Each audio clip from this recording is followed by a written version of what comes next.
السلام علیکم ورحمۃ اللہ وبرکاتہ۔ میرے یوٹیوب چینل کے ناظرین، بہت بہت سواگت کرتا ہوں آپ کا ایک بار پھر میرے اپنے چینل آصف سپیک اپ میں۔ آپ کا بہت بہت سواگت ہے۔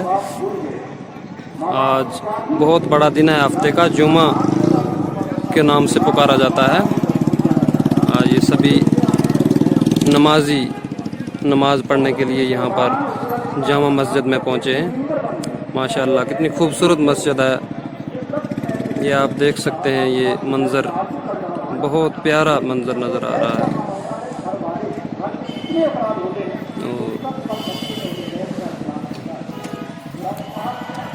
یہ سینری بھی آپ دیکھ سکتے ہیں، کتنی خوبصورت سینری نظر آ رہی ہے ہمیں۔ چاروں طرف سینری ہے اس مسجد میں۔ ماشاءاللہ جامع مسجد راجوری کے نام سے پکاری جاتی ہے۔ سبحان اللہ سبحان اللہ۔ توقع ہے کہ آپ سبھی نماز جمعہ ادا کر رہے ہوں گے، ادا کرنے کی تیاری کر رہے ہوں گے۔ ماشاءاللہ بہت خوبصورت دن ہے آج، دھوپ بھی ہے اور تھوڑے تھوڑے بادل ہیں آسمان میں۔ آج جمعہ کی تیاری میں لوگ پہنچے۔ آگے آپ کو چلتے ہوئے مولانا صاحب کا خطاب بھی سنائیں گے۔ سبحان اللہ۔ چلو آئیے ہم مولانا صاحب کا خطاب سنتے ہیں اور اس پر عمل کرنے کی کوشش کریں گے۔ صحابہ نے اس صحابی سے فرمایا کہ آپ یہ روٹی کو اٹھا دو، اٹھا کر کے اس کو مدینہ کے بازار میں بیچ دو اور اس کے پیسے تمہارے کام آ جائیں گے۔ حضور علیہ السلام نے بالکل نہیں فرمایا کہ روٹی آپ رکھ نہیں سکتے، یہ فرمایا کہ مرد کے لیے روٹی پہننا جائز ہے، تو آپ پہنے نہ اس کو رکھ لیں۔ تو اس نے کہا کہ آپ آگی اللہ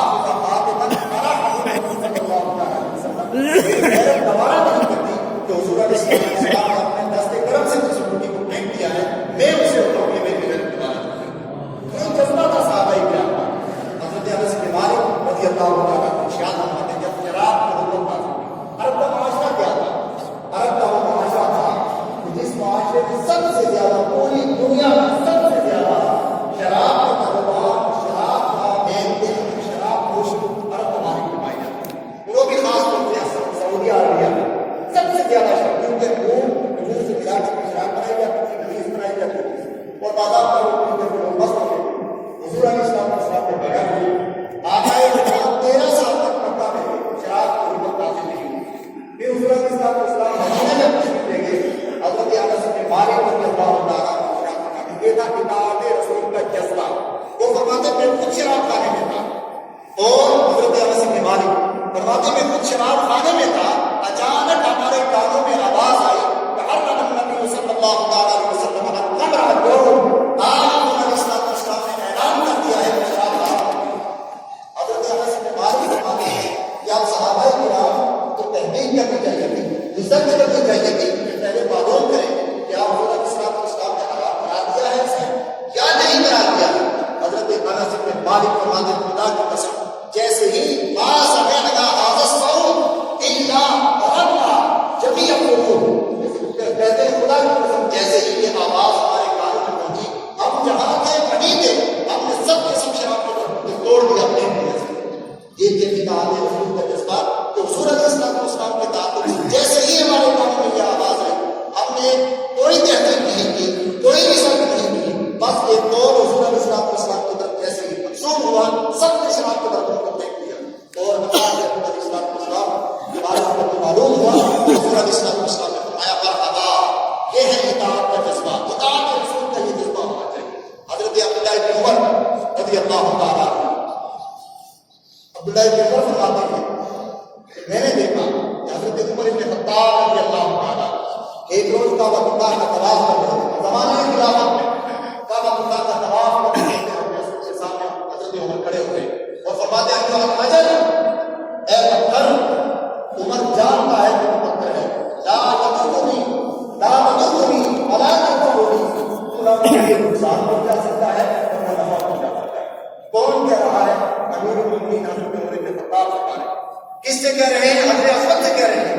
وہ حجر اسود جس کے بارے میں اللہ کے حبیب علیہ السلام ارشاد فرماتے ہیں، نزلت الحجر الاسود من الجنة وهي بيضاء كاللبن حتى اصفرت من خطايا بني آدم،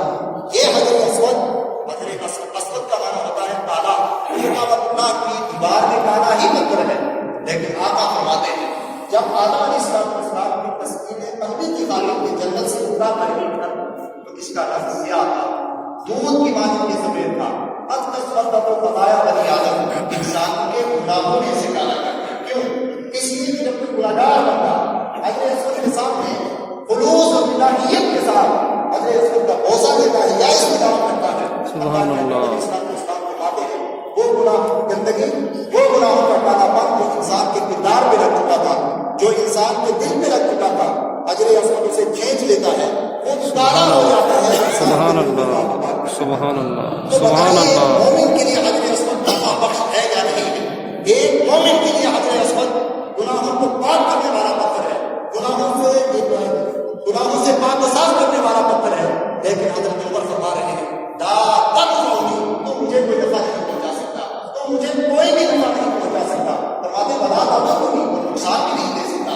اللہ کے حبیب فرماتے ہیں اگر کوئی بحث اس لیے حضرت اسود کا تبارکہ اللہ کا جواب کرتا ہے یا حضرت اسود کا بوسہ دیتا ہے کہ لوگ مجھے حاجی کہیں گے، لوگوں میں بابا ہوگی، اللہ کے حبیب فرماتے ہیں وہ گناہ لے کر آتا ہے، جیسے ہی حضرت اسود کے سامنے آتا ہے تو اس کے گناہوں پر مزید مہر لگ جاتی ہے، اب سے توبہ کی توفیق نصیب نہیں ہوتی۔ یہی وجہ ہے کہ اللہ کے حبیب علیہ السلام فرمایا کرتے تھے جب یہ حج کریں تو خدا کی بارگاہ میں دعا کیا کریں کہ اللہ حج مبرور عطا فرمائے، حج مبرور عطا فرمائے۔ تو بہرحال حجر اسود ایک گنہگار کے لیے نفع بخشتی ہے، اس کے گناہوں کو صاف کرتا ہے، وہ وجود سے اسے چلتا ہے، اور وہی حجر اسود ایک گنہگار کے لیے انسان ایک ہے۔ اگر انسان محض اپنی انانیت کی بنیاد پر اپنے آپ کو حاجی اور نمازی کہنے کی بنیاد پر مجھے پہنچا لیتا ہے، لیکن عمر کہہ رہے ہیں اے حجر اسود تو مجھے نہ کوئی نقصان پہنچا سکتا ہے نہ کوئی نفع دے سکتا ہے، کیوں؟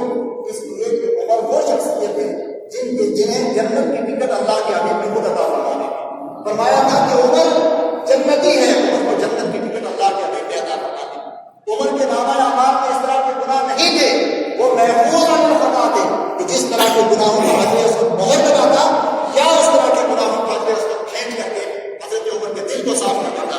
وہ عمر کہ جس کے دل کو مصطفیٰ جان رفعت نے صاف کیا ہو، حضرت اسود کی کیا مجال تھی اسے صاف کرتا، لیکن فرما رہے ہیں کہ عمر اے حضرت اسود تو مجھے نہ کوئی نقصان پہنچا سکتا ہے نہ نفع دے سکتا ہے، الا انی مقبلک، لیکن پھر بھی عمر مجھے بوسہ دے گا، کیوں؟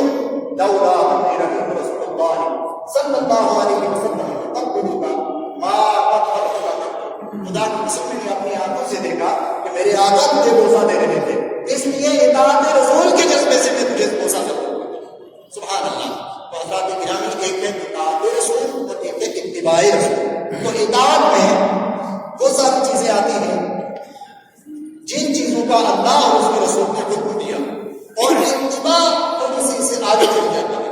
اتباع کا جذبہ یہ ہوتا ہے کہ جو کچھ اللہ کے حبیب علیہ السلام کو کرتے دیکھا، جس چیز کا اللہ کے حبیب علیہ السلام نے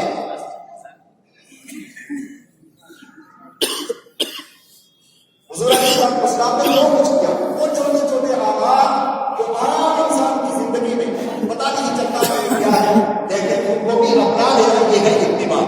اطاعت کسی کے قول کو مان لینا، کسی کی بات کو مان لینا، یہ ہے اطاعت، اور کسی کے ہر عمل کو اپنی زندگی میں بسا لینا، یہ ہے اتباع۔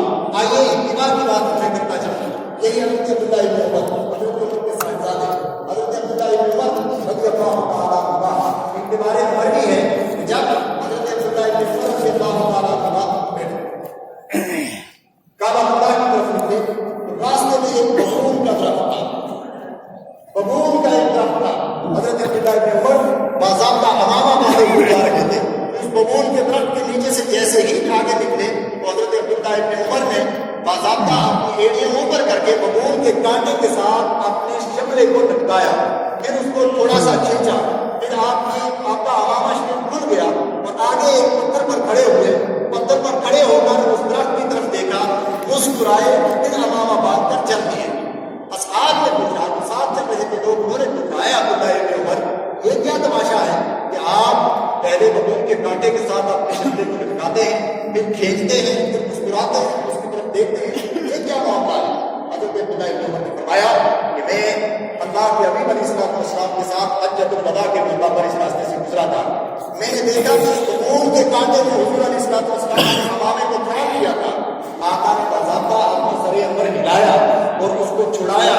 میں حضور علیہ السلام اس پتھر پر کھڑے ہوئے اور اس پتھر پر کھڑے ہو کر آقا علیہ السلام نے اپنا امامہ درست کیا. حضور علیہ السلام مسکرائے اس درخت کی طرف دیکھ کر.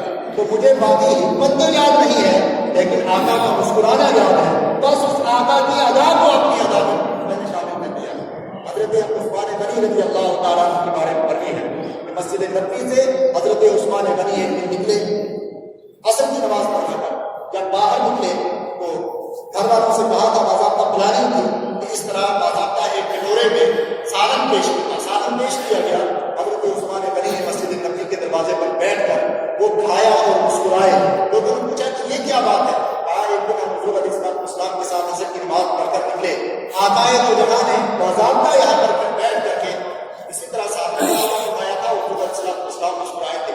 بس آقا کی اس ادا کو اتباع کے جذبے سے میں اپنانا چاہتا ہوں. تو دوستو حضور علیہ السلام کی سیرت کے دو مطالبات. پہلا مطالبہ یہ ہے کہ اطاعت رسول. جس چیز سے اللہ کے رسول نے منع فرما دیا ہے ما آتاکم الرسول فخذوہ وما نہاکم عنہ فانتہوا. جس چیز سے منع فرما دیا ہے اس سے آپ باز آ جائیں اور جس کام کو کرنے کا حکم دیا اللہ کے نبی علیہ السلام نے وہ کام کریں. یہ ہے اطاعت اور اتباع. اس سے اللہ جذبہ ہے کہ حضور علیہ السلام کھانا کس طرح برابر فرماتے تھے آپ کھانا اس طرح کھانے کی کوشش کریں. اور اس کے لیے بڑا سمپل ایک ترجمہ پیش کیا کرتا ہوں. ایک بڑا سمپل قاعدہ ہے وہ یہ کہ کھانا ہماری زندگی کی ضرورت ہے. کھانا ہم بھی کھاتے ہیں آپ بھی کھاتے ہیں. آپ کو کچھ نہیں کرنا بس دائیں ہاتھ سے بسم اللہ الرحمن الرحیم پڑھ کر یہ خیال کرنا ہے. صرف خیال کریں گے کہ آپ کھانا اللہ کے حضور علیہ السلام کی اتباع میں کھا رہے ہیں اس لیے کہ میرے آقا کھانا برابر فرماتے تھے. آج تک کھانا آپ کا عبادت نہیں تھا لیکن جیسے ہی یہ خیال کر کے آپ کھائیں گے آپ کا کھانا کھانا عبادت ہو جائے گا. پانی آپ پیتے ہیں ہماری زندگی کی ضرورت ہے پانی پینا لیکن آج کے بعد پانی کا گلاس آپ لیں گے یہ سمجھ کر پیئیں گے یہ خیال کر کے پیئیں گے کہ حضور علیہ السلام نے پانی پیا کرتے تھے. دائیں ہاتھ میں گلاس لے کر کے بسم اللہ الرحمن الرحیم پڑھ کر 3 سانس پی لیجیے آپ کا پانی پینا ہی عبادت ہو جائے گا. سونا بظاہر انسان کی ضرورت ہے کوئی عبادت نہیں ہے لیکن اگر سونے سے پہلے جب آپ بستر پر جائیں صرف اتنا خیال کرنا ہے کہ ہماری خاطر حضور علیہ السلام کی فراش پر بغیر ہوا کریں. آقا کی اتباع میں سو رہا آپ رات بھر آرام سے سوتے رہیے. صبح جو آپ کی رپورٹ خدا کی بارگاہ میں سبمٹ ہوگی وہ یہ سبمٹ ہوگی کہ اے اللہ تیرا بندہ رات کو سویا نہیں بلکہ رات بھر عبادت کرتا رہا. تو بس یہ اتباع کا جذبہ ہونا چاہیے. چھوٹی چھوٹی باتیں. ایک مزدور دن بھر کام کرتا ہے اگر وہ صرف یہ سوچ لے کہ ہم اینٹیں ڈھو رہے ہیں. اللہ کے حضور علیہ السلام نے بھی مسجد نبوی کی دیوار تعمیر کی تھی. حضور علیہ السلام نے بھی اینٹیں اٹھائی تھی. اگر صرف یہ جذبہ میرے مزدور بھائی لے کر کے جائیں تو خدا کی قسم دن بھر وہ مزدور کام کرتے رہیں گے. شام کو ان کی جو رپورٹ سبمٹ ہوگی وہ یہ نہیں سبمٹ ہوگی کہ یہ مکان تعمیر کر رہے تھے بلکہ خدا کے فرشتے آپ ہی رپورٹ کو سبمٹ کریں گے مولا تیرا بندہ دن بھر عبادت کرتا رہا ہے. کیوں؟ بس ایک خیال کی بنیاد پر آپ زندگی کے جتنے کام ہیں وہ صرف اس لیے انجام دیں کہ حضور علیہ السلام نے ہماری خاطر سب کچھ کیا. آقائے دو جہاں نے باضابطہ زخم برداشت کیا ہماری خاطر. کیوں؟ اس لیے کہ ورنہ وہ اپنے معجزات کی بنیاد پر تمام تفریحات حاصل کر سکتے تھے لیکن حضور علیہ السلام نے زخم برداشت کیے اس لیے کہ قوم مسلم جب بھی دنیا میں زخم کھانے کا موقع آئے تو وہ خیال کرے گی کہ آقائے دو جہاں نے بھی زخم کھائے تھے ان کا دانت مبارک بھی شہید ہوا تھا زخم ہوا تھا. بس یہ خیال کر لیں گے تو آپ کا زخم کھانا بھی عبادت ہوگا آپ کا سونا بھی عبادت ہوگا آپ کا جاگنا بھی عبادت ہوگا.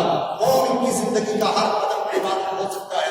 صرف خیال یہ کرنا ہے کہ ہماری خاطر آقا علیہ السلام نے جو کچھ کیا اتباع رسول اور اطاعت رسول یہ دو ایسی چیزیں ہیں اگر آپ اپنی زندگی میں بسا لیں گے آپ